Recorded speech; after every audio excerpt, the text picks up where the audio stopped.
بتانا ہوگا کہ ہم جیلوں میں جا سکتے ہیں، ہم اپنی جانیں دے سکتے ہیں، لیکن ہم دین کے غلبے کے لیے اپنی تحریک کو نہیں چھوڑ سکتے۔ ہم آج ان پر جو ضلع بندیاں اور ان کی تبلیغ جو عقائد کی ترویج و اشاعت میں بالخصوص اس کے آگے بند باندھے جا رہے ہیں۔ قبلہ ڈاکٹر اشرف آصف جلالی صاحب، جن کا کردار عقیدے کے اعتبار سے مسلک حق اہل سنت و جماعت کے لیے ایک ننگی تلوار جیسا ہے، کے توسط سے ہم اس کی بھرپور مذمت کرتے ہیں۔ اور ایجنڈا ہے، کیونکہ یہ یہود و نصارہ کی جولی میں بیٹھے ہوئے لوگ ہیں، ان کے سامنے ان کا جو وجود ہے وہ ایک بیکاری جیسا ہے۔ قبلہ ڈاکٹر اشرف آصف جلالی صاحب، جن کا کردار عقیدے کے اعتبار سے مسلک حق اہل سنت و جماعت کے لیے ایک ننگی تلوار جیسا ہے، آج ان پر جو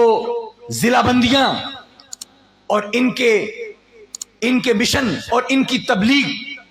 جو عقائد کی ترویج و اشاعت میں بالخصوص اس کے آگے بند باندھے جا رہے ہیں، طرح طرح کی پابندیاں لگائی جا رہی ہیں۔ ہم نے پہلے بھی اس کی بھرپور مذمت کی اور آج بھی اس پروگرام کے توسط سے ہم اس کی بھرپور مذمت کرتے ہیں اور حکومت وقت کو متنبہ کرتے ہیں۔ حقیقت یہ ہے کہ یہ ہماری حکومت کا ایجنڈا ہے، کیونکہ یہ یہود و نصارہ کی جولی میں بیٹھے ہوئے لوگ ہیں،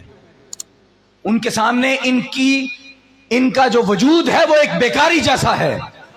اور ایک بیکاری اپنے مالک کو کیسے آنکھیں دکھا سکتا ہے؟ ان کا مقصد صرف ان کی خوشنودی حاصل کرنا ہے، اور ان کا مقصد وہ کبھی بھی نہیں یہ چاہتے کہ پاکستان کے اندر مذہبی قوتیں، اور پھر مذہبی قوتیں بھی وہ جو صحیح العقیدہ ہوں، وہ طاقت میں آئیں، وہ کبھی بھی نہیں چاہتے۔ یہ ساری پابندیاں یہ اسی ایجنڈے کا حصہ ہے، لہذا ہمیں اس میں استقامت کے ساتھ حکومت کے سامنے کھڑا ہونا ہوگا، ہمیں حکومت کی سختیوں کو جھیلنا ہوگا اور یہ بتانا ہوگا کہ ہم جیلوں میں جا سکتے ہیں، ہم اپنی جانیں دے سکتے ہیں، لیکن ہم دین کے غلبے کے لیے اپنی تحریک کو نہیں چھوڑ سکتے۔ ہم دین کی آبیاری کے لیے اور اس ملک پاکستان کے اندر نظام مصطفیٰ کے نفاذ کے لیے انشاءاللہ آخری دم تک لڑتے رہیں گے۔ دعا ہے کہ اللہ تبارک و تعالی ہمیں مسلک حق اہل سنت و جماعت کے ساتھ وابستہ رہتے ہوئے ایک بھرپور کردار ادا کرنے کی توفیق عطا فرمائے۔